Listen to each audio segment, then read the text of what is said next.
नाज़रीन, बड़ी अहम तरीन डेवलपमेंट्स हैं, बहुत बड़ी खबर आपके साथ हम शेयर करने जा रहे हैं। पाकिस्तान के लिए बड़ी बड़ी खुशखबरियां आ रही हैं। एक तो नाज़रीन, अमरीका और ईरान के दरमियान जो मुज़ाकरात हैं उसके हवाले से बड़ी पेशरफ्त हुई है। पाकिस्तान के वज़ीर दाखिला मोहसिन नकवी पाकिस्तान पहले तेहरान के दौरे पे, फिर पाकिस्तान, फिर 24 घंटों के अंदर अंदर तेहरान के दौरे पे जाते हैं और वहाँ पे जो अहम तरीन मुलाकातें हुई हैं वो भी आपके साथ हम शेयर करेंगे। जबकि दूसरी तरफ जो बड़ी और अहम तरीन खबर सामने आ रही है वो है नाज़रीन, ईरान की जानिब से पाकिस्तान को एक बड़ी ऑफर की गई है जिससे पाकिस्तान की मईशत जो है वो आसमान की बुलंदियों को छूना शुरू हो जाएगी। इसकी भी तमाम तर डिटेल्स आपके साथ हम आज के वीलॉग में शेयर करेंगे। वीडियो की तफसील में जाने से पहले अगर आपने हमारे इस चैनल को सब्सक्राइब नहीं किया हुआ तो आपसे गुजारिश है काइंडली इसको सब्सक्राइब कर लें और बेल आइकन को जरूर दबा दें ताकि हमारी आने वाली वीडियोस सबसे पहले आप तक पहुंच सकें। नाज़रीन, हम आपके शुक्रगुजार हैं जो आप हमारे वीलॉग्स को देखने के लिए वक्त निकालते हैं और कमेंट सेक्शन में अपनी मोहब्बतों का इजहार भी करते हैं। नाज़रीन, इस वक्त सूरत हाल ये है कि पाकिस्तान आलमी सतह पे अपने इज्जत और वक़ार के अंदर इजाफा तो कर ही रहा है एक अहम कन्फ्लिक्ट को ख़त्म करवाने के लिए, लेकिन इसके साथ ही जो पाकिस्तान को रिवॉर्ड मिल रहा है वो बड़ा ज़बरदस्त है। आलमी सतह पे पाकिस्तान को इतना ज़्यादा सराहा जा रहा है कि खुद अमेरिकन प्रेसिडेंट, उसके बाद जहाँ पे भी मौजूद होते हैं पाकिस्तान की तारीफ़ें करते हैं, ईरानी क़यादत जहाँ पे मौजूद होती है पाकिस्तान की तारीफ़ें करती है। तो ये इशारा है कि पाकिस्तान जो है वो कुछ बहुत बड़ा इंशाल्लाह करने जा रहा है। अभी हमारे पास जो अपडेट आ रही है वो ये है कि पाकिस्तान के वज़ीर दाखिला मोहसिन नकवी साहब, जो कि अभी रिसेंटली तेहरान के दौरे पर थे, जहाँ पर उनकी मुलाकातें जो ईरान की हाई ऑफिशल्स हैं उनके साथ भी हुई है, वज़ीर दाखिला के साथ, वज़ीर ख़ारजा के साथ, मोहम्मद बाकिर कालिबाफ जो कि तमाम तर मामलात इस वक्त देख रहे हैं मुज़ाकरात के, जो स्पीकर हैं ईरान की कौमी असम्बली के, तो उनके साथ मुलाकातें हुई हैं। उन मुलाकातों के बाद पाकिस्तान के जो वज़ीर दाखिला हैं वो पाकिस्तान आते हैं और फिर आर्मी चीफ और जो पाकिस्तान के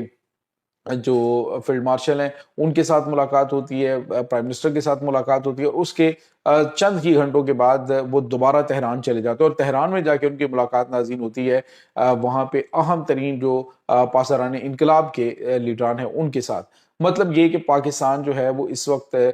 इस मुआहदे को किसी हतमी शक्ल की जानिब लेकर बढ़ रहा है और इसके जो पॉजिटिव इशारे हैं वो जो हैं वो अमेरिका की जानिब से भी दिए जा रहे हैं। अभी यहाँ पर आपको ये बात सुनी, इस वक्त पाकिस्तान का असली दुश्मन जो है वो तो यूं समझ लीजिए कि अंगारों पे लौट रहा है, क्योंकि इसकी जो ख्वाहिशात थी वो बिल्कुल पूरी नहीं हो सकी। पाकिस्तान इस वक्त जो ज़बरदस्त किस्म की सफारतकारी कर रहा है उससे पाकिस्तान का आलमी सतह पे कदकाठ जो है बहुत ज़्यादा बड़ा है। अब नाज़रीन, आपको ये बताते चलें कि ईरान ने पाकिस्तान को एक बड़ी ऑफर भी की है। मुआशी हवाले से देखें तो चूंकि ईरान ने अब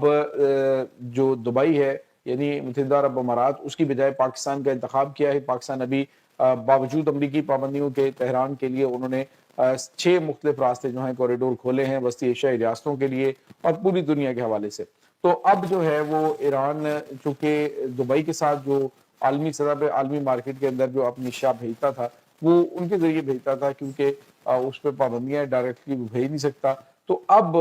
नाज़रीन उसकी जो जो तिजारत का हुजम है वो बहुत बड़ा है। यानी आप यूँ समझ लीजिए कि तकरीबन 45 अरब डॉलर की पाकिस्तान को ऑफर की गई है कि 45 अरब डॉलर की जो अशिया हैं वो आलमी मार्केट में भेजने के लिए ईरान पाकिस्तान के साथ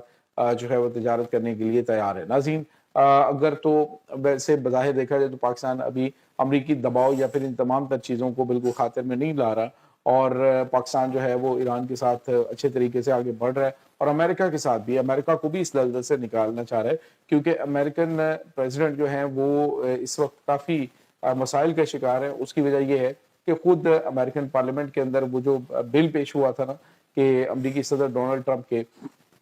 जो इख्तियारात हैं जंग के हवाले से, जो फैसला करने के इख्तियारात हैं वो महदूद किए जाएं, तो अब उस बिल को आगे बढ़ा दिया गया है। अच्छे जाके उसमें बहुत सारी आगे हर्डल्स भी आ सकती हैं, लेकिन बज़ाहिर इस वक्त रिपब्लिकन्स जो हैं उनको भी जान के लाले पड़े हुए हैं। वो कहते हैं जी कि अगर जो अवाम है उसका पारा हाई हो गया और उन्होंने अपना सारा गुस्सा जो मिड टर्म है उसके ऊपर निकाल दिया, तो इसका मतलब ये होगा कि जो रिपब्लिकन्स की गवर्नमेंट है वो कोलैप्स कर सकती है, वो गिर सकती है, उनके सदर को हाथ धोना पड़ सकते हैं सदारत से। इसी वजह से वो चाह रहे हैं कि शायद फौरी तौर पे मिड टर्म से पहले पहले ये जंग बंदी की जाए और आलमी सतह पे मामलात को मुतदिल किया जाए, क्योंकि मशरक़ वस्ती के अंदर जो हालात पैदा हुए हैं, इस हवाले से आलमी सतह पे जो आलमी तवानाई एजेंसी है उसके हवाले से जो उनके सरबराहान है वो ये कह रहे हैं कि इस वक्त दुनिया के पास सिर्फ चंद हफ्ते का जो फ्यूल है वो बाकी है, यानी जो इंडस्ट्री है उसको चलाने के लिए, जो इंटरनेशनल ट्रैफिक है उसको चलाने के लिए। तो मजमूई तौर पर बताया जा रहा है कि तकरीबन चंद हफ्ते के ज़खायर बाकी रह चुके हैं, क्योंकि अगर स्ट्रेट ऑफ हॉर्मज़ नहीं खुलती है नहीं होता तो मामला इसके बाद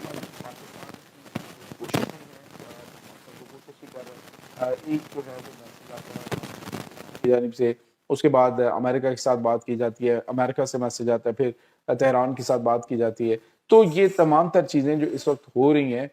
ये इस तरफ इशारा कर रही हैं कि दोनों अफ्रीकैन जो हैं वो इस वक्त सीरियस टॉक कर रहे हैं। पहली मरतबा ऐसा हो रहा है, खुद इनके जो वज़ीर ख़ारजा हैं उन्होंने भी कहा जी 47 सालों में पहली मरतबा आमने सामने बैठ के बात करने का मौका मिला और मामलात जो हैं वो बेहतरी की जानिब जाने की तवक्को है। नाज़रीन, यहाँ पे आपको ये बताते चलें स्ट्रेट ऑफ हॉर्मज़ से अब 3 बड़े शिप जो हैं उनके गुजरने की इत्तलात भी आ रही हैं और साथ ही साथ स्ट्रेट ऑफ हॉर्मज़ में एक और भी वाक़या अभी रिपोर्ट किया गया है। ये अनकन्फर्म्ड रिपोर्ट है, लेकिन खबर ये आ रही है कि इस वक्त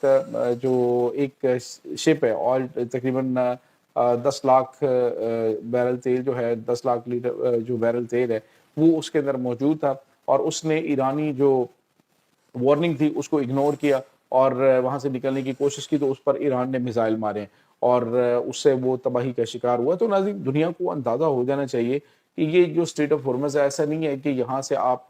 फौरी तौर पे निकल जाएंगे। ये जो एरिया है यहाँ से एक जहाज़ को निकलने के लिए 7 से 8 घंटे चाहिए होते हैं, यानी ये जो एरिया है बहुत तंग घाटी है, इंटरनेशनल ट्रैफिक आ रही होती है और काफ़ी बड़ा जो मामला है वो इस वक्त चल रहा होता है। तो ईरान जो है उसको आप चकमा दे के निकल नहीं सकते।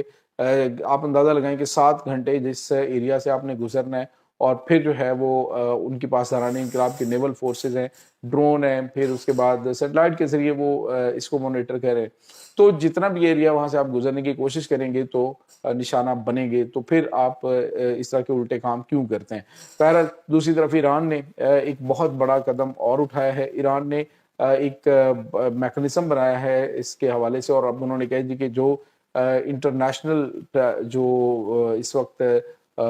यहाँ से मूवमेंट होती है, ख़ास तौर पे डाटा मूवमेंट होती है, उसकी तकरीबन 10 ट्रिलियन डॉलर जो है वो बनती है, यानी जो पेमेंट होती है ना डाटा ट्रांसफ़र की, जो केबलें हैं अंडरग्राउंड खलीज फ़ारस में, तो उन्होंने खलीज फ़ारस के हवाले से नई अथॉरिटी का क़याम अमल में लाया है और उन्होंने कहा है कि जो ये केबल्स हैं इनकी निगरानी और इनको यहाँ से गुजारने पर टैक्स जो है वो आपको पे करना पड़ेगा, जहाज़ों के जो गुजरते हैं उनका टैक्स पे करना पड़ेगा और ये तमाम तर चीज़ें जो हैं वो अब नागुज़ीर हो चुकी हैं। ईरान इस पर किसी किस्म का कोई कंप्रोमाइज़ नहीं करेगा और नाज़रीन, बज़ाहिर बहुत सारे ममालिक हैं, फ्रांस ने भी ईरान से रब्ता किया, पाकिस्तान के साथ बातचीत कर चुका है, इराक ने बातचीत कर ली है, यानी ममालिक जो हैं वो अब ईरान से रब्ता कर रहे हैं। इसका मतलब ये है कि वो स्ट्रेट ऑफ हॉर्मज़ के ऊपर ईरान की सुप्रीमेसी को तस्लीम कर चुके हैं। तो ये नाज़रीन इस वक्त ताज़ा तरीन अपडेट चल रही है इस तमाम सूरत हाल के बारे में। आपका क्या कहना है कमेंट सेक्शन में अपने ख़यालात का इज़हार ज़रूर कीजिएगा। इंशाअल्लाह बहुत जल्द मिलते हैं एक नई वीडियो में, तब तक के लिए अपना बहुत सारा ख्याल रखिएगा।